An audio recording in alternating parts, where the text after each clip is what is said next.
Group 10, Lab E2. Hi, I'm Sadun Perera. Hi, I'm Khiren Menon. I'm Ahsan Saleem. This is part 1 of our lab 2. This is the chip 74HC74, which is the D-type flip-flop. These are the two inputs, and this is the output LED. So basically, these are the master reset and set are active loads. That's why they're connected to the VCC to disable them. The other connections are made normally. The CLK is an input as well, this one.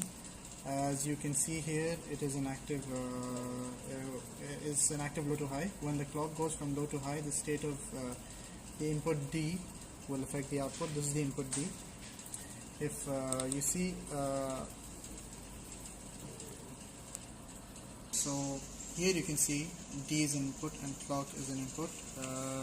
When D is high and CLK is also high, Q turns on. So as you can understand from the diagram itself what the states are going to be. I will try to demonstrate it for you here. So this is the D type, this is the D input, and this is the clock input. When I press D, it does not light up, nothing happens. However, when I press both of them together, it lights up. Now when whether D is pressed or depressed does not matter. The flip-flop stores the state of it. However, when I press the clock input again, C, you see the LED will turn off here. Therefore, when the D input is high and CLK input also is high, the LED turns off. Whereas when these are turned off, it doesn't matter. The state is stored in the chip, and when I press the clock, it resets the state. So that's about it. Alright, so the IC we're working with here is 74HC74. As you can see here, the CLK, this is the input signal, and this is the output signal we're supposed to obtain.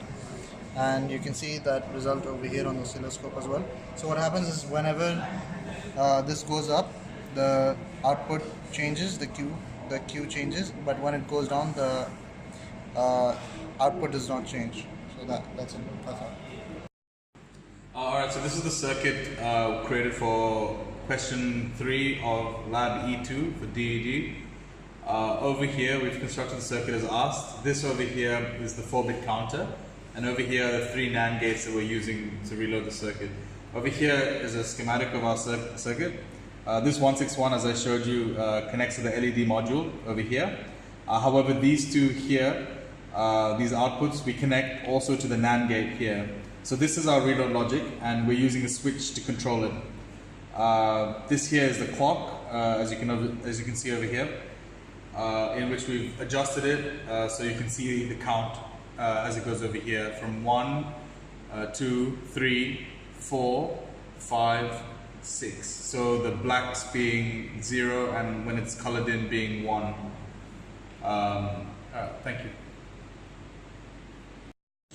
So this is part 4 of our lab 2. So this is the NAND gate, this is the flip-flop, this is the NOR gate. Okay, as you can see, we have used the clock module, we reset to use our die module here. As you can see, the number will change. So 3, 4, 5, 6, 1, 2, 3, 4, 5, 6.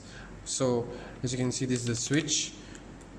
So if we click the switch, it's just like 4, 5, 6. We leave it on and it just automatically goes. So this is the output of every flip-flop. This is the diagram. Alright, so for part 5 of our Lab E2, basically this was the state you saw it in last, electronic die that was counting through to 6. So just turn it off like this, and we'll increase the speed, frequency of the clock. So now it's running through many iterations immediately. So all we need to do is just hold the switch and then let go, and we have a real electronic die. It's 2 generated, 4, 3, 5,